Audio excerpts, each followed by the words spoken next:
Top singer കാണുന്ന സമയത്ത് ചെറിയ കുട്ടിയല്ലേ, നിങ്ങൾക്ക് 9ാം ക്ലാസ്സിലല്ലേ?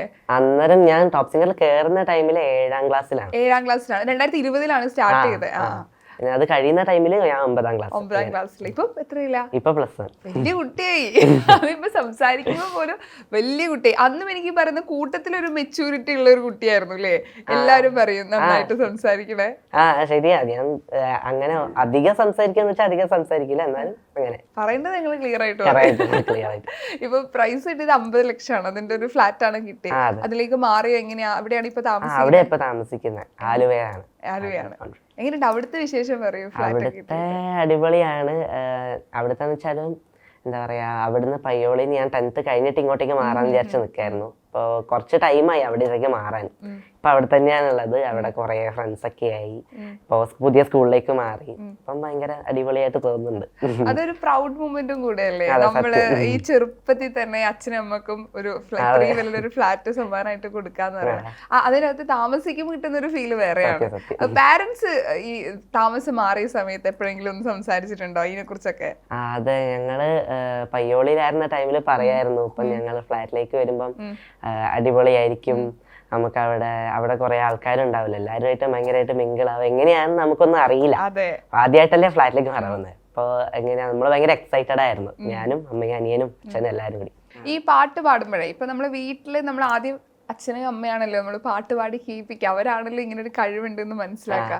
ഈ പാട്ട് പാടുന്ന സമയത്ത് ആരാണ്, അച്ഛനാണോ അമ്മയാണോ? കൃത്യമായിട്ട് അഭിപ്രായം പറയാ. പാട്ട് പാടുന്ന ടൈമില് ഞാൻ തുടങ്ങിയ ടൈമിൽ അച്ഛൻ ഗൾഫിലായിരുന്നു.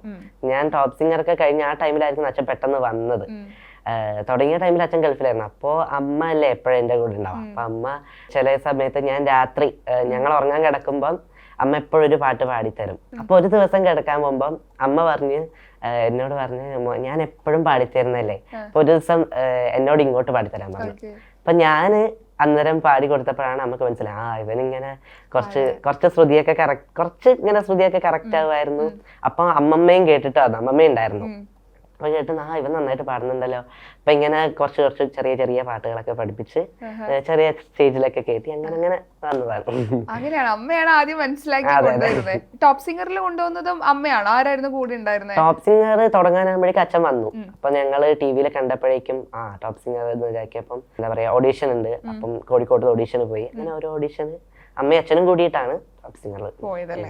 എനിക്കൊന്ന് അച്ഛൻ്റെ ആയിട്ടുള്ള മൂമെന്റ് ഞങ്ങളൊരു ഷോയിൽ കണ്ടത് വെച്ച് കഴിഞ്ഞാൽ ഒരു സർപ്രൈസ് വിസിറ്റ് നടത്തിയിട്ടുണ്ടായിരുന്നു. അന്ന് പാടിയ പാട്ടും കേട്ട് എല്ലാവരുടെയും കണ്ണുറച്ചിട്ടുണ്ടായിരുന്നു. ആ ഒരു സർപ്രൈസ് എങ്ങനെയുണ്ടായിരുന്നു അച്ഛൻ വന്നത്? അത് അടിപൊളിയായിരുന്നു. അത് ഞാൻ അമ്മ പോലും അറിഞ്ഞിരുന്നില്ല, സത്യം പറഞ്ഞ ഞാനും അറിഞ്ഞിരുന്നില്ല. ഞാൻ പാടി കഴിഞ്ഞപ്പോഴേക്കും അച്ഛൻ കുറെ എന്താ പറയാ 2-3 വർഷം ഗൾഫിലായിരുന്ന ടൈമിൽ അച്ഛന് ന്യൂമോണിയ ഒക്കെ വന്നായിരുന്നു. അപ്പൊ ന്യൂമോണിയ വന്നിട്ട് ഭയങ്കരമായിട്ട് പ്രശ്നമായി. എന്ന് വെച്ചാല് അച്ഛൻ ഇനി ഇല്ലാന്ന് വിചാരിച്ചിരുന്ന ഒരു ടൈം ഉണ്ടായിരുന്നു. അച്ഛൻ ന്യൂമോണിയ വന്ന് എന്തായാലും അമ്മനോട് എന്തോ ഒപ്പിട്ട് വെച്ചതായിരുന്നു. പക്ഷെ പെട്ടെന്ന് എന്തോ മിറാക്കിൾ എന്നൊക്കെ പറയുന്ന പോലെ പെട്ടെന്ന് അച്ഛന് സുഖമായതാണ്.